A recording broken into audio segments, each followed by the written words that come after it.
In 1950, Alan Turing, an English computer scientist, devised a test to define artificial intelligence, or AI. In this test, which is known as the Turing test, an observer watches a conversation between a human and a machine in a text format. If the observer cannot tell the machine and the human apart, the machine passes the test and is considered intelligent. In November, OpenAI launched a chatbot called ChatGPT that surprised many, including software engineers. In a few seconds, ChatGPT can write that amazing speech for your best friend's wedding you have been procrastinating about. It's marvelous, but some fear that it could eliminate their jobs. Not only does it write essays in human languages, but it can also write computer code. This is Elnaz Sarber for KSQD, and I spoke with two software engineers from Santa Cruz about ChatGPT. First, we are going to hear from Louis Bozak, a retired software engineer who has been coding professionally since he was 18. He was part of the team who made one of the first consumer digital cameras.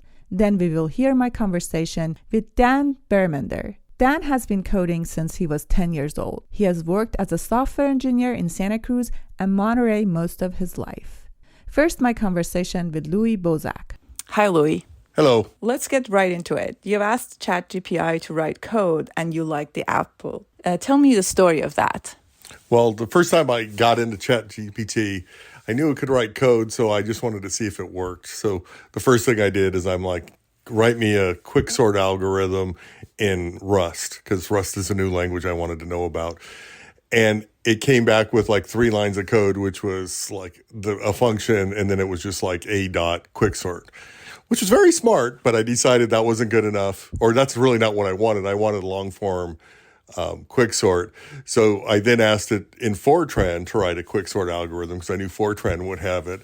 And I wasn't even sure it knew Fortran, but sure enough, it wrote a nice quicksort algorithm in Fortran, which was pretty impressive.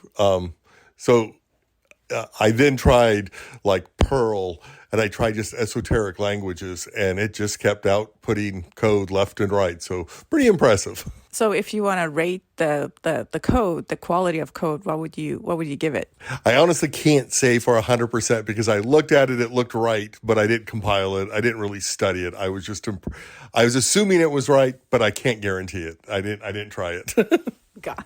Do you think that if, you've been a software engineer for how many years now? Started in 1981. So however long that is, it's like 42 years. So it's been a while. 42 years. So would you say the Chat GPT could write code for anything that you did daily as part of your work as a software engineer? I think, again, it's funny. I talked to some of my friends about it too. It still can't write anything complex, but when you're doing mundane stuff, half of your job is when you're solving problems or coding, you take large tasks and you break them into little tasks. That's really the whole goal of programming. And so when you got to little tasks, it will definitely help you do the boring, just rote stuff that you have to continuously do in a much more efficient and fast way. So I think it can help you program it. It's years away before it's going to be able to write something complex from start to finish, in my opinion. Okay. So was it fair to say that right now it makes you happy? Very happy. It's like, again, talking to friends. When I first started programming, I had like a pilgrimage every 6 months, 3 to 6 months. I'd go to Computer Literacy, which was a bookstore in the Bay Area, because that's the only way you got information. Then we graduated to Google and all of our lives changed because now you program by Googling. And I think this is the next step, which is no longer Googling. You're going to be ChatGPTing on how you're going to become much more efficient at programming.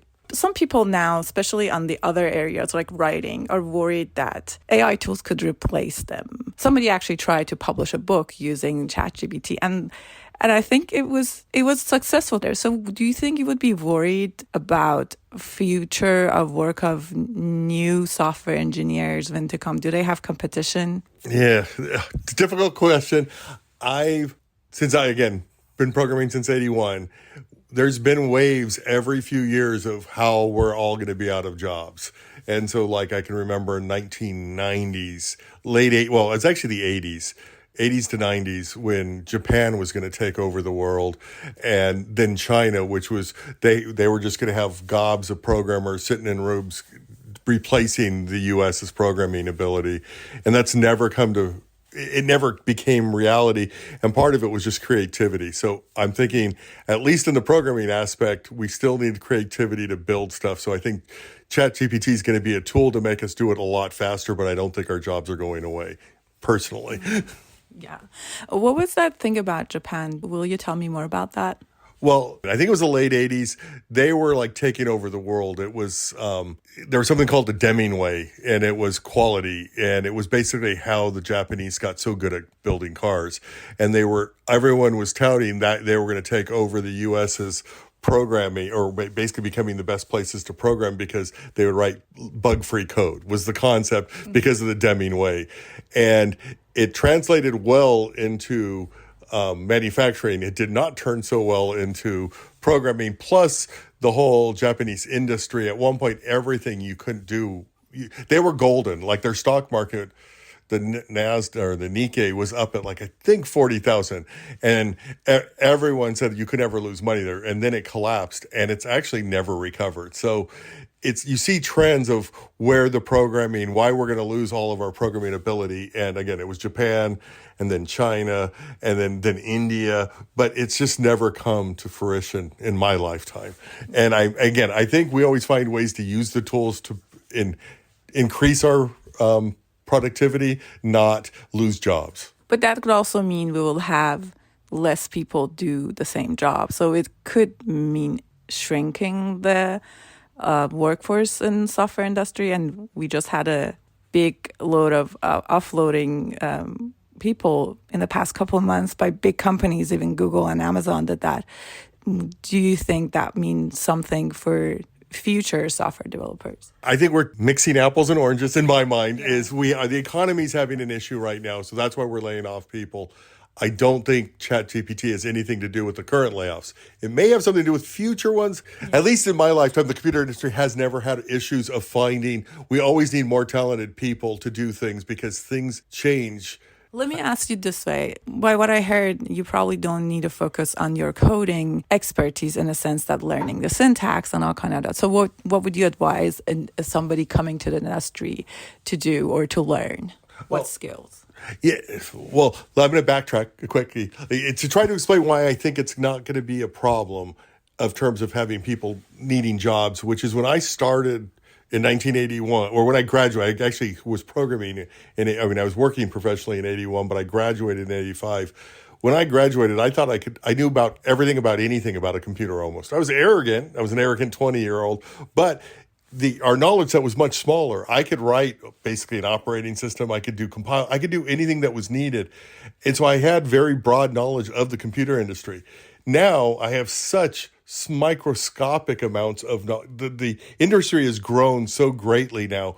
No one comes out of college thinking they know everything. They know something very specific in a very small aspect of our industry.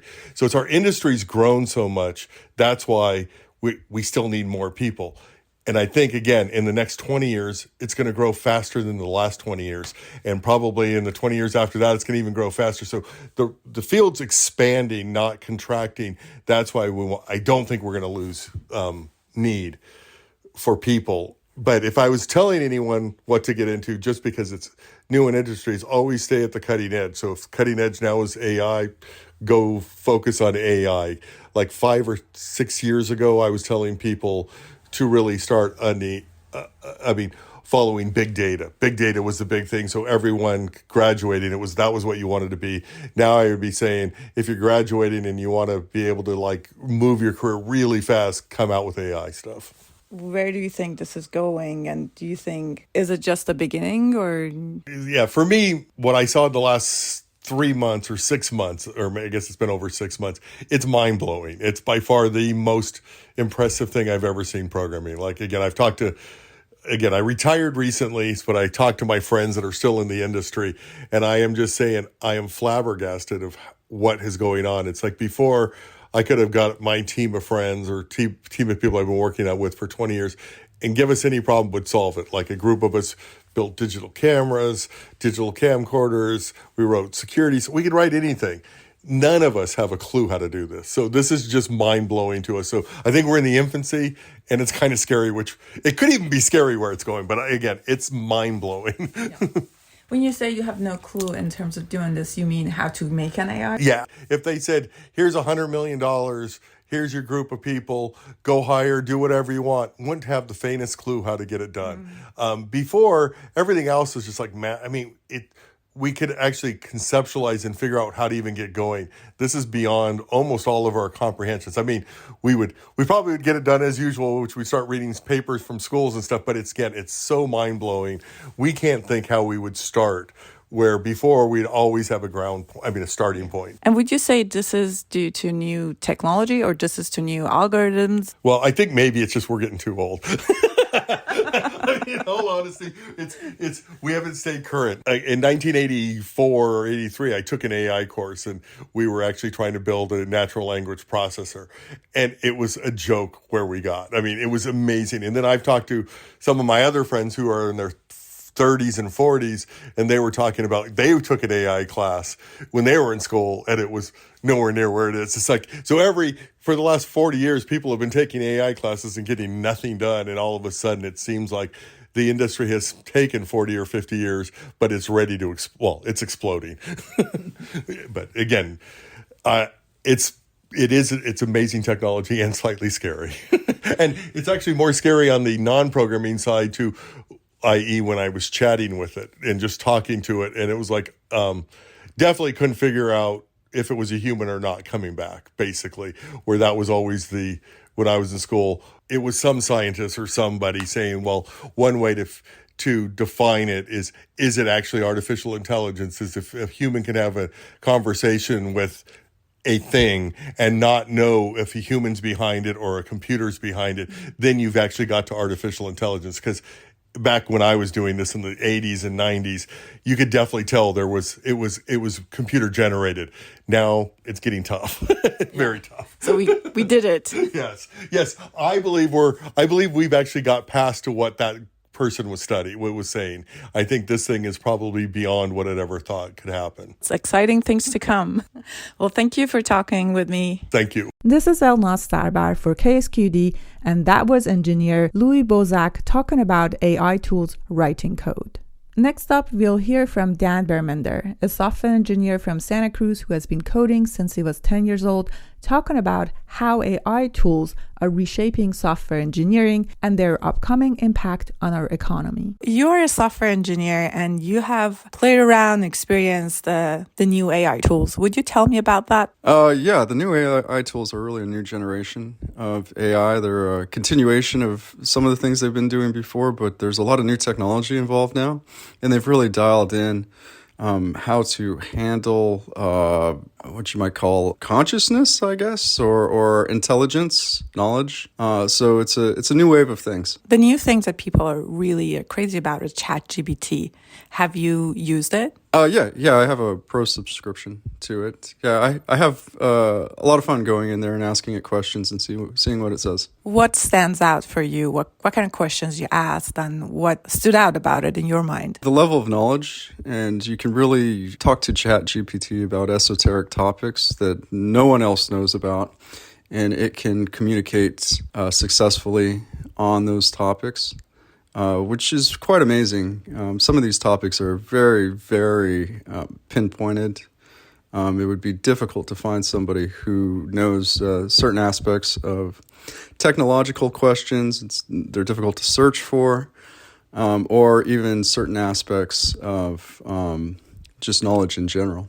For example, I listened to Philip K. Dick short stories, and there are a lot of them. And I had a question about one of them that I had just listened to, and I went in and asked ChatGPT, and we had kind of a debate on the meaning of things. It was wrong a little bit, but it was right a lot. And it took my input and kind of reformulated its ideas around how the story worked based on what I said. So there was a educational aspect for both of us in it. You also told me you asked ChatGPT to write code. Will you tell me more about that? I've been coding since I was probably around 10. We had schools that would allow younger kids to come in, especially for summer programs, and I would go in and programmed. I was really into video games, and since then I've programmed many, many languages. So I went into ChatGPT and asked it to put together a somewhat sophisticated interface for a web app in a specific framework with a specific style. And I was blown away by the fact that it produced code that looked like it could possibly work. It's definitely something that is going to be incorporated into a software developer's bag of tools. And at some point, it probably will replace software developers to some extent. They'll become more of managers. How much time would you say it would save you if you used ChatGPT instead of writing it yourself? It's not really integrated into a workflow that would work for what I do at the moment. I can ask it specific questions about functions, but I think the real key is for it to be actually integrated into the IDE.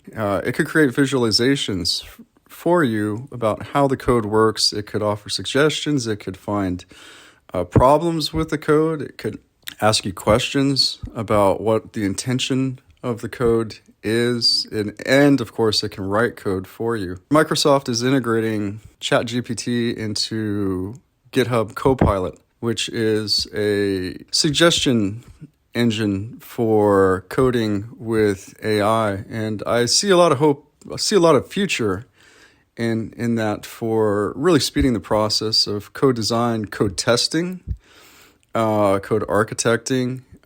There's going to be a lot of churn, a lot of new advancement in that industry. Do you see that as a positive things or negative things? Would that make you worry that as a software engineer that will take over your job, or would that be something that will help you do your job easier? Yeah, I'm kind of in a unique situation where I'm pretty close to being out of the software development world. I will probably always program as a hobby for fun, video games, things like that.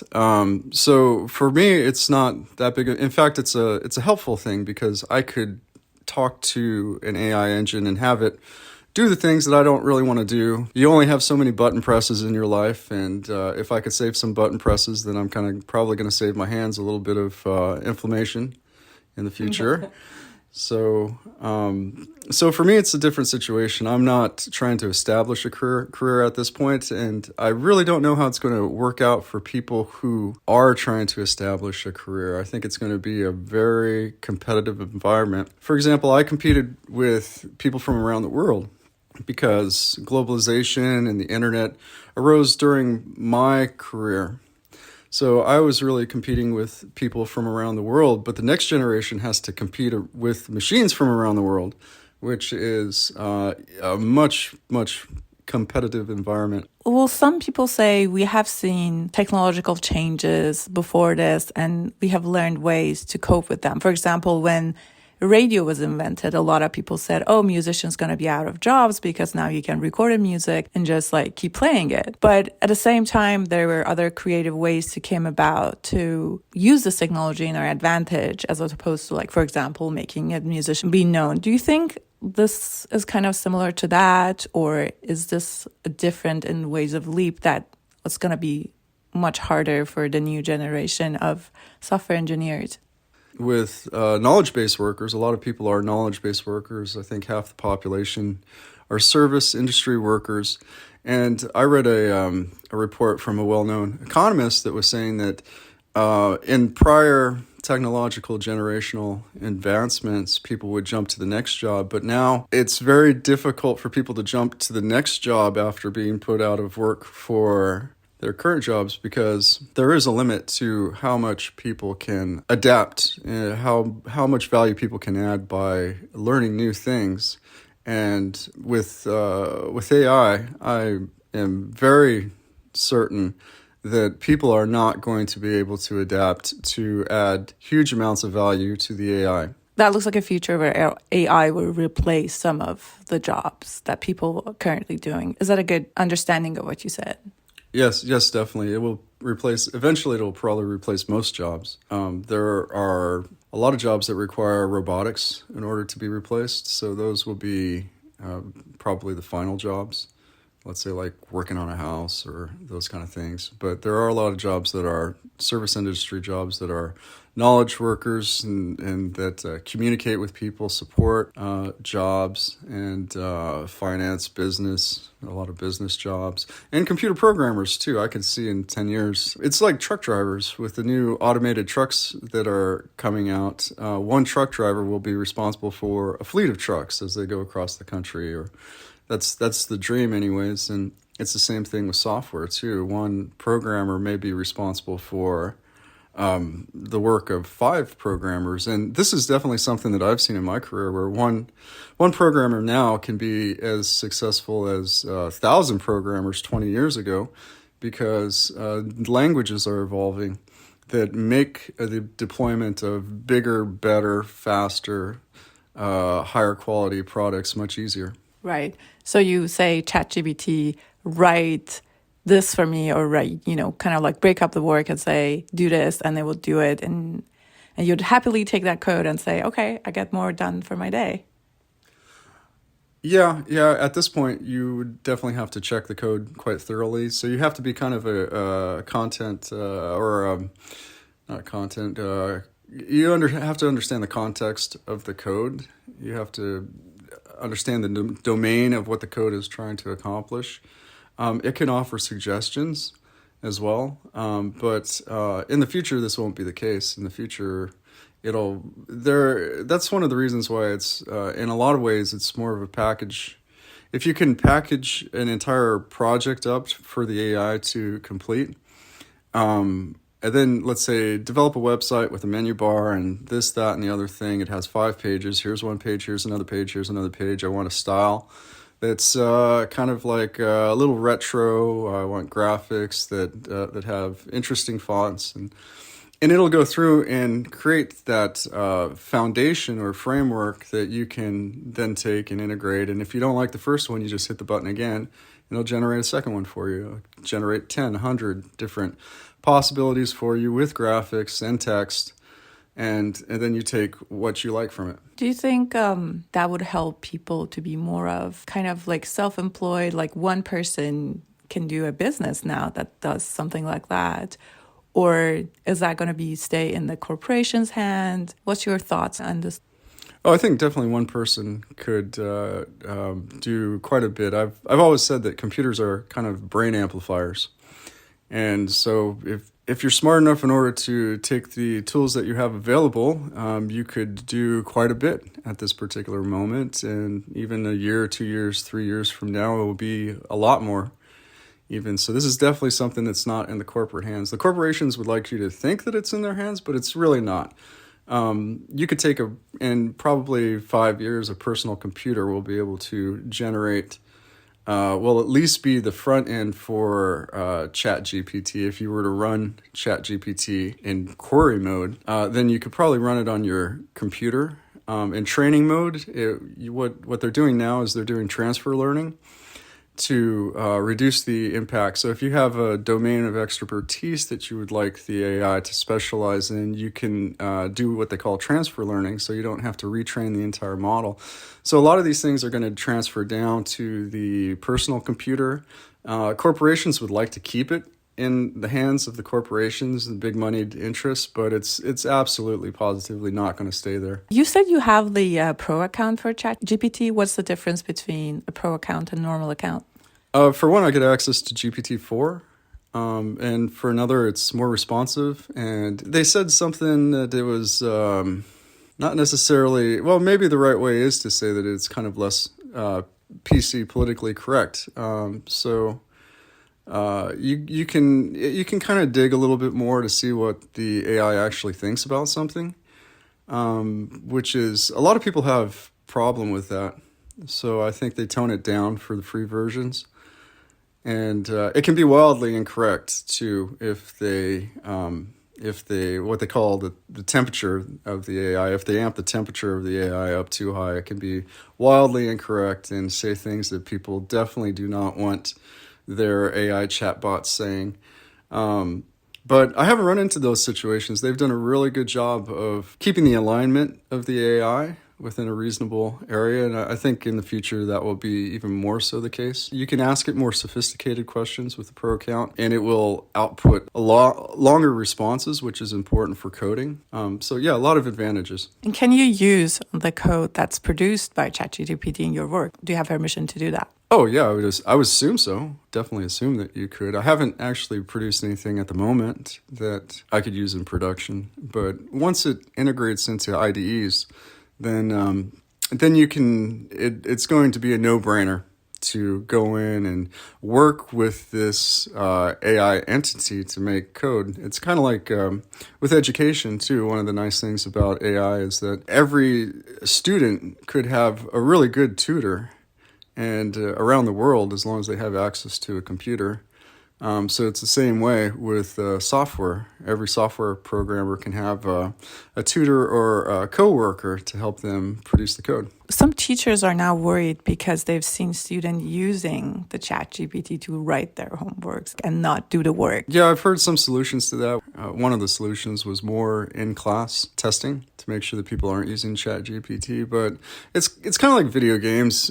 Kids have been told that they play too many video games all the time. But at the end of the day, learning how to play a video game is actually quite educational. Some of them anyways. I guess maybe nowadays there's video games that actually aren't that educational, but most games are educational, or they teach eye-hand coordination or something like that, which is quite useful today. So I think the kids really understand what their future is going to look like, even better than adults. So they tend to gravitate towards the solutions they know are going to work for them. So ChatGPT is definitely something that they need to learn how to work with, and it will beat them at test. It probably already does beat them at test. I saw that it just passed the bar. Last year it was in the bottom 10% of the bar testing, and this year it's in the top 10%. So that's how quickly this advances. It's passing all kinds of medical exams. It's SAT, everything. They're throwing everything at it, and it's actually doing quite well.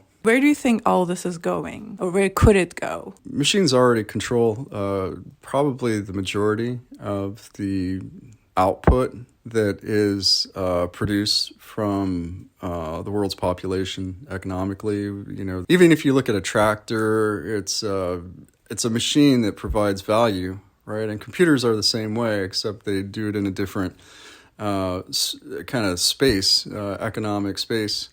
And so in the future, I think that machines will continue to provide more and more of the economic output of the world. And we'll have to construct a system where all of the fundamentals of what people need to survive, let's say to participate, to feel valued, to live successfully are handled for without actually participating in the economy directly. So this is going to be a slight change. Right now we have many different parallel routes to the economy that provide for different needs to build up the economy. For example, the education system is kind of runs parallel to the economy, and sometimes it dives into the economy, but much of the time it doesn't. It prepares people to participate in the economy a lot of times. So I see a future where people are actually paid for that, and you can make a good living, and all of your fundamental needs are provided for. There are many things that are pretty much a zero-sum game. There is going to have to be a competitive aspect to any sort of future that we devise in that. And I think that's really where the rub is, that it's difficult to decide in these parallel systems how the competitive structure should work and how people should be compensated for their additions. In the real economy, it's very easy to decide who's right and who's wrong, or what paths are the right paths forward, because you really need all sides of your brain in order to come together to create a business. So if the business succeeds, then there's definitely probably something that's working well with it. But in the new way of things, where people participate less and less in the real economy, things tend to kind of gravitate towards inequality in certain respects. So it's going to be a difficult thing to manage, but I think we'll be able to handle it. Thank you for sharing that, and thank you for speaking with me today. Thank you. My pleasure. It was a lot of fun. We've been listening to a conversation with software engineer Dan Bermender about ChatGPT. Earlier, we heard from Louis Bozak, a local software engineer. It seems we are going to have to figure out the ethics and problems presented by AI in real time as they are quickly becoming part of many online services and search engines. This is Elnaz Sarber for KSQD.